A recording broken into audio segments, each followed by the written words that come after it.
Good morning, everyone. I'm Churchika Jha and today I'm going to teach you IUPAC nomenclature. Okay, तो सबसे पहले बात करते हैं ये IUPAC होता क्या है. So this is International Union for Pure and Applied Chemistry. तो अब बात करते हैं कि हमें इसकी नीड ही क्यों पड़ी. देखिए, फॉर एग्जाम्पल हम बात करें किसी भी अपने पास कोई भी मेडिसिन है, हमें कोई भी मेडिसिन बनानी है, ठीक है. मान लीजिए मुझे ये पता है कि अगर मैं इंडिया में रह रही हूँ तो इंडिया में अगर मुझे कॉफ हो जाता है, कोल्ड हो जाता है, तो हम तुलसी का यूज़ कर लेते हैं उसके ट्रीटमेंट के लिए, ठीक है. अगर हम बात करें किसी और कंट्री में, फॉर एग्जाम्पल मान लीजिए हम किसी और कंट्री में, फॉर एग्जाम्पल यूएसए में हैं, तो वहाँ पे अगर कोई भी ऐसी रेमेडी है जिसकी वजह से हम किसी भी चीज़ का ट्रीटमेंट कर सकते हैं, क्योर कर सकते हैं, तो उनकी हो सकता है कुछ और चीज़ें हों, ठीक है. फॉर एग्जांपल हमारे फेस पे एक्ने होते हैं तो हम क्या यूज़ करते हैं, नीम का यूज़ कर लेते हैं और हमारे एक्ने वगैरह दूर हो जाते हैं, पिंपल्स वगैरह के लिए भी यूज़ करते हैं, ठीक है. तो ऐसे हमारे पास अलग अलग चीज़ों के लिए अलग अलग ट्रीटमेंट थे, but they are from Ayurveda, ठीक है. तो हमने सोचा कि इनको हम एलोपैथी में लेके आएंगे, ठीक है. अभी आप सोचोगे कि क्या बातें हो रही है, बट मैं इससे कनेक्ट करूंगी, बहुत ध्यान से सुनिएगा. तो हम इसको एलोपैथी में लेके आएंगे. तो हमने क्या किया, फॉर एग्जाम्पल जो भी चीज़ें थी हमारे पास, हमने ले लिया, नीम ले लिया. तो हमने ये फाइंड आउट करने की कोशिश करी कि नीम में ऐसा कौन सा मॉलिक्यूल है, कौन सा हमारे पास कंपाउंड है जो हमारे ट्रीटमेंट करने में हेल्पफुल रहता है, ठीक है. तो जब हमने इस चीज़ का पता लगा लिया तो हमने उस कंपाउंड को अलग रख दिया और उस कंपाउंड की एक पिल बनाने की कोशिश करी. जैसे ही हमने उस पिल को बना लिया तो हमारे पास उसकी एक मेडिसिन बन गई थी इन द फॉर्म ऑफ पिल या टैबलेट, ठीक है. अब प्रॉब्लम ये आई कि अगर हम इंडियंस हैं तो हम लेट अस अज्यूम उसका नाम क्या दे रहे हैं, नीम दे रहे हैं या हम तुलसी दे रहे हैं, और कोई भी फॉरेनर है या कोई भी फ्रेंच है या कोई भी चाइना से बिलोंग कर रहा है, डिफरेंट कंट्रीज के लोग उन्हें अपनी लोकल लैंग्वेज में डिफरेंट नेम्स दे रहे हैं, ठीक है. हम ये चाहते थे कि हम एक पर्टिकुलर नेम रखें जो सारी कंट्रीज के लिए सेम हो, ठीक है. तो हमने क्या किया, जो जो अलग अलग कंट्रीज अपने अपने नेम सजेस्ट करती थी उनको हमने एक कैटेगरी में रखा और उसको हमने नाम दिया कॉमन नेम. हमने बोला कि सारी कंट्रीज को एक कॉमन नेम बोलना पड़ेगा या एक से ज्यादा कॉमन नेम्स भी हो सकते हैं. कॉमन नेम्स मीन्स जो भी रेगुलर नेम्स होते थे, किसी भी चीज का कोई भी नाम हम रख सकते थे. फॉर एग्जाम्पल एंट है, एंट हमारे बॉडी में एंट स्टिंग की हेल्प से जो भी एसिड को छोड़ती है उसको हम फॉर्मिक एसिड बोलते हैं, ठीक है. तो हुआ क्या, आफ्टर पॉइंट ऑफ टाइम हमने रखा एक आयुपैक, एक ऑर्गेनाइजेशन क्रिएट किया और हमने बोला कि हर कंपाउंड का एक ही नेम होगा और उसका नाम होगा आयुपैक नेम, ठीक है. इस तरह से हमारे पास एक ऑर्गेनाइजेशन बना आयुपैक कि हर कंपाउंड का एक पर्टिकुलर नेम होगा जो सारी कंट्रीज के लिए सेम होगा. तो उसका नाम हमने रखा आयुपैक नेम और इसी वजह से आयुपैक नॉमेनक्लेचर का इनिशिएशन हुआ. तो सबसे पहले हम ये जानने की कोशिश करते हैं कि ये सारी चीजें ऑर्गेनिक कंपाउंड से ही क्यों रिलेटेड है, ठीक है, या फिर हम इसे ऑर्गेनिक केमिस्ट्री में पढ़ते क्यों है या ऑर्गेनिक केमिस्ट्री होती क्या है. तो आइए हम इसे जानने की कोशिश करते हैं. Yes, so we were trying to know what are organic compounds and what is organic chemistry. तो सबसे पहले आपको समझना है, देखिए ऑर्गेनिक केमिस्ट्री क्या होती है. हमारे पास this is the branch of science जिसमें हम किसको स्टडी करते हैं, ऑर्गेनिक कंपाउंड्स को. अभी ऑर्गेनिक कंपाउंड्स क्या होते हैं तो ध्यान से समझिएगा.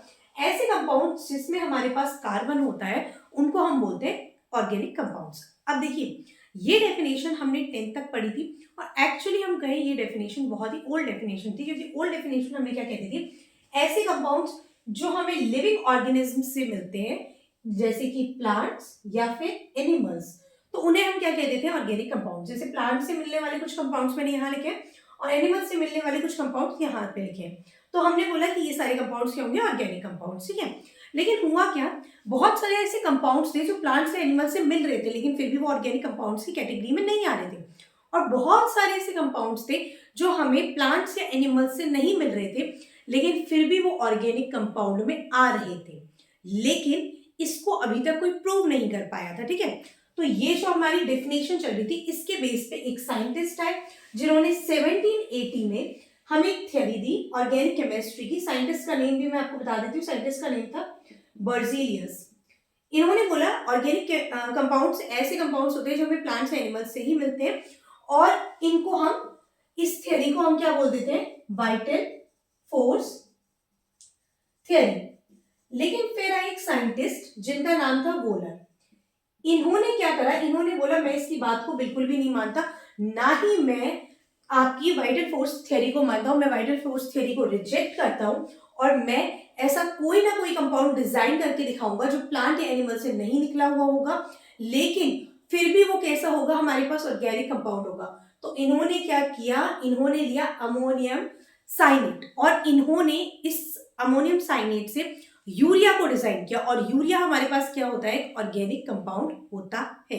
इन्होंने कैसे इसको डिजाइन किया, थोड़ा सा हम इसको समझने की कोशिश करेंगे। हमारे पास है अमोनियम साइनेट, आपको पता है अमोनियम का फॉर्मूला होता है NH4, तो इसको लिख देते हैं। अभी साइनेट का मतलब साइनाइड मत समझ लेना, इसको CN मत समझ लेना, this is cyanate, cyanate is N double bond C double bond O, ये इन्होंने लिया, और इसका नाम है हमारे पास अमोनियम साइनेट। इससे इन्होंने क्या किया, इसको हीट किया, और रिएक्शन जब इसकी फर्दर करवाई तो हमारे पास एक प्रोडक्ट मिला हमें, दिस इज कॉल्ड यूरिया, और ये लैब डिजाइन प्रोडक्ट था, और ये ऑर्गेनिक कंपाउंड भी था, this is derivative of organic compound. तो हमने बोला कि जितनी भी पूरी ऑर्गेनिक कंपाउंड की डेफिनेशन है इसे हम रिजेक्ट करते हैं, एक नई मॉडर्न डेफिनेशन लेके आते हैं कि ऑर्गेनिक कंपाउंड्स जो होते हैं वो होते हैं हाइड्रोकार्बन्स। HC का मतलब हमारे पास क्या है, दे आर हाइड्रोकार्बन्स, या फिर डेरिवेटिव ऑफ हाइड्रोकार्बन्स। अब ये डेरिवेटिव का मतलब क्या है, ध्यान से सुनिएगा।